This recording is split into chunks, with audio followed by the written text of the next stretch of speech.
Today we are talking about the Atomcube RX7. I have reviewed many other lights and I thought now the standard has been set. I was completely wrong. This light is a game changer.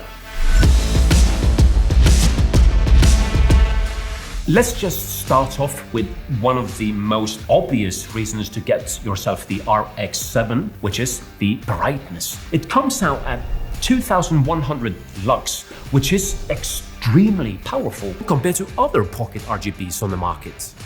You also have adjustments like how the curve goes up in the brightness setting. You have S-curve, logarithmic, exponential, and linear. When I saw that, I was thinking, we're in a different ballpark here. The percentage of the light goes from 0 to 100. However, after testing it, I believe that the lowest you can get it is to 5%, but it still goes in increments of 1% from 5% to 100%. The color accuracy from the RX7 is very high. It's 95, meaning that the colors that it produces is going to be very true to the color that you are trying to recreate. The battery lasts for 2.5 hours, set on 100%. And if you use it only at 50%, it would last you more than 6 hours. As it's designed to be used for many hours, they also have an intelligent design. If your RX7 is getting too hot,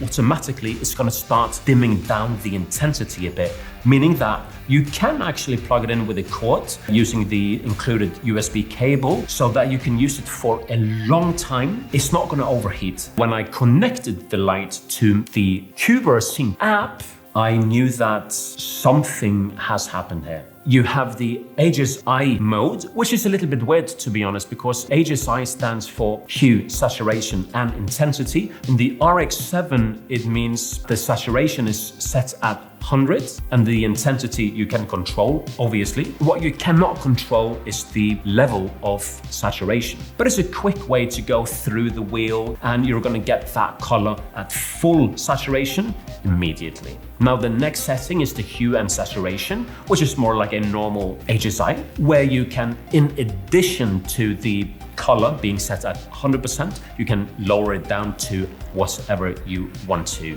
And then you have another function, which is the RGBWW. Here again, you can dial down exactly the value that you want to get, again, the very specific color that you are looking for. And it will be helpful when you work with brands or product photography. The CCT speaks for itself. It's basically daylight and tungsten, and you have the quick shortcuts to go from 2400, 45, and so on. It's so fast to use compared to the other lights. You have shortcuts that helps you out in your workflow. One thing that separates this pocket RGB light to other ones is that you can even adjust the tint. You can put a little bit of green tint if you need to, or some magenta. Straight away, you know that this little light is professional. If you use the CCT mode, there is an option which is diffuser on off, but right now nothing is happening. I do expect that to be adjusted in the future with a future firmware. And you can update the light using your iPhone or Android. You saw that I was going to say Android.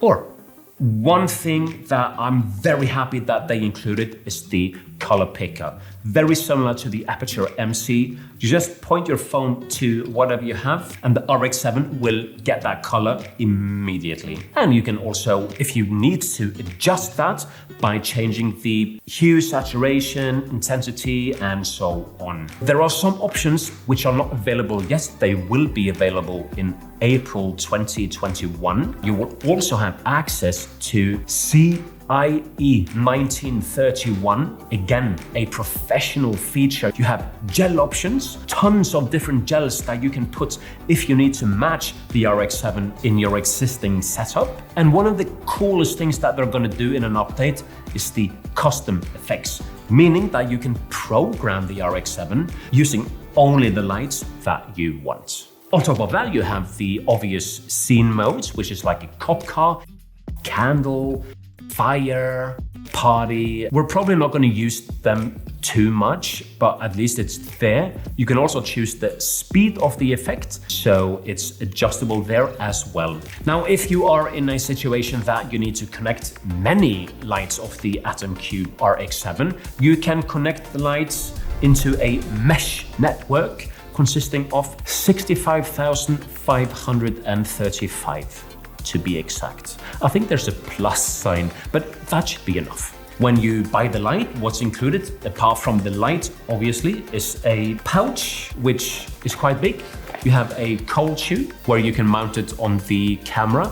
I never remember if it's called a cold shoe or a hot shoe. And it's got a 1/4-inch thread underneath, so you can also put it elsewhere. It also comes with a USB charging cable, which is not here. And you can use, if you want to, the RX7 as a power bank, meaning that you can charge your phone or maybe some additional hardware using the USB-A input, which is also not very common on these lights. What is not included is the diffusion. With the Pocket RGB lights, I use a diffuser a lot. You have to buy this apart, depending on where you buy it from. It's about $10 to $15. What I would have done instead of not including the diffusion is I would have removed the pouch, which we are not going to use. Maybe you could even have removed the cold shoe. I mean, I do appreciate this little thing, but what if you remove the pouch, include the diffuser, and you charge $10 more? I would be satisfied with that. Speaking of the diffuser, it's a little bit loose compared to other diffusers that comes with other brands. However, what I do like about this one is that it leaves a fairly good space between the light and the diffuser, meaning that it's actually diffusing the light properly. All the lights that I have reviewed before this one has been pretty similar. I do believe that the Atomcube RX7 is the next generation of Pocket RGB lights, as it has so many specific adjustments that you can do with it. The app is fantastic. It's very bright. Although remember that it's bright when you have it on the CCT mode, meaning like daylight or tungsten, compared to a cheaper light. The output is more or less the same when you use the HSI. Straight away, you feel that it's sturdy. You can mount it horizontally and vertically. It is a little bit more expensive than maybe other Pocket RGB lights out there, but the functionalities are fantastic. The app is fantastic. If you want to check them out, I'm going to put the links below. Thanks for checking the channel out, and I will see you in the next one. Peace.